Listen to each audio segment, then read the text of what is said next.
ఈ పాపను ఎవరైనా చూసారమ్మా? లేదు సార్, ఈ పాప ఎవరో మాకు తెలీదు సార్. నా పాప నాకు చెప్పకుండా ఎక్కడికి వెళ్ళదు సార్.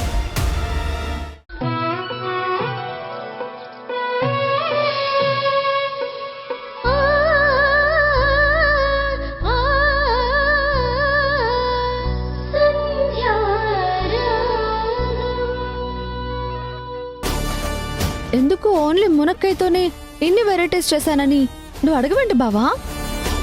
ఎందుకు ఫోన్ చేశావు? ఎందుకు ఇక్కడి దాకా రమ్మన్నావు?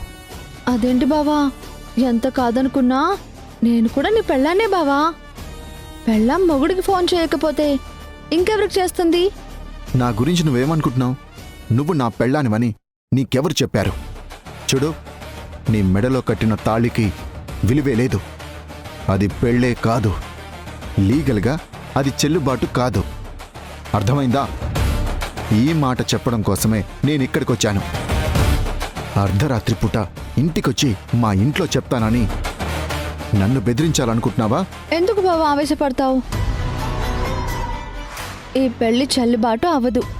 నేను పోలీస్ స్టేషన్కి వెళ్ళినా కోర్టుకు వెళ్ళినా సరే నన్నే తప్పు పడతారు. కరెక్టే, కానీ నువ్వు నా మెడలో తాళి కట్టావన్న విషయం వింధ్యకి తెలిస్తే తను బతకగలదా? నా భర్త నా నుంచి దూరం అయిపోయాడు అని వింధ్య ఎంత గుండెలు బాదుకుంటుంది. సంధ్య పైన చిన్న అనుమానం రేకెత్తితేనే వింధ్య నిన్ను ఎంత రాచరంపాన పెట్టింది. నువ్వు తనకే సొంతం అనుకుంటుంది, కానీ ఇప్పుడు నాకు కూడా నువ్వు సొంతమని తెలిస్తే గుండాగి చచ్చిపోతుందేమో.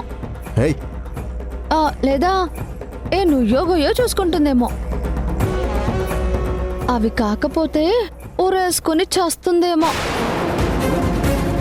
ఇకపోతే మా అత్త పరువుకి బ్రాండ్ అంబాసిడర్. ఇప్పుడు తన కొడుకు రెండో పెళ్లి చేసుకున్నాడు అని తెలిస్తే నా గురించి పక్కన పెట్టు, నీ గురించి ఏమనుకుంటుంది? తన పరువు పోతే అత్తయ్య ఎలా రియాక్ట్ అవుతుందో నీకు తెలుసు కదా బావా. అత్తకి ప్రాణం కంటే పరువే ఎక్కువ. కొంపదీసి అత్త సూసైడ్ చేసుకున్నా ఆశ్చర్యపోనవసరం లేదు. నువ్వు నన్ను యాక్సెప్ట్ చేయడం వల్ల అటు అత్త ప్రాణం దక్కుతుంది, ఇటు వింధ్య ప్రాణం కూడా దక్కుతుంది. నేను ఈ రహస్యాన్ని ఇంతవరకు ఎవ్వరికీ చెప్పకుండా ఇద్దరి ప్రాణాల్ని నేను కాపాడుతుంటే ఇలాంటి మంచి భార్య దొరికిందని నువ్వు ఆనందపడాలి కదా.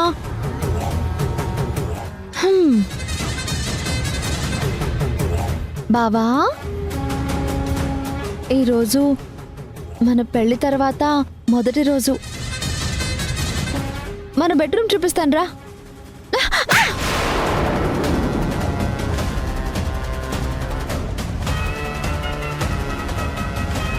నిన్ను నమ్మినందుకు, నువ్వు చస్తున్నావని అయ్యో పాపం అన్నందుకు చివరి క్షణంలో ముత్తైదువుగా పోవాలని ఏడుస్తుంటే నిన్ను నమ్మాను. అందుకే తాళి కట్టాను. అందుకు తగిన బుద్ధి చెప్పావు. గుర్తుపెట్టుకో మౌనిక. మా అమ్మకు తెలిసినా వింధ్యకు తెలిసినా వాళ్ళు తట్టుకోలేరేమో, కానీ ఎప్పటికైనా నీ మెడలో ఉన్న తాళి నీకు ఉరితాడుగా మారుతుంది, కానీ పసుపు తాడుగా ఉండదు. బావా,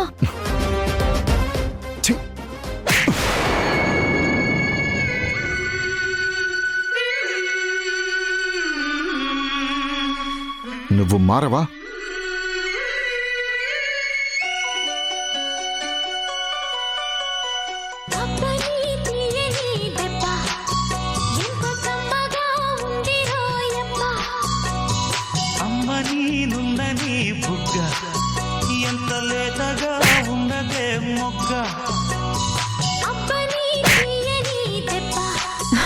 పెళ్లి తర్వాత బావ మొదటి స్పర్శ ఎంత కమ్మగా ఉంది.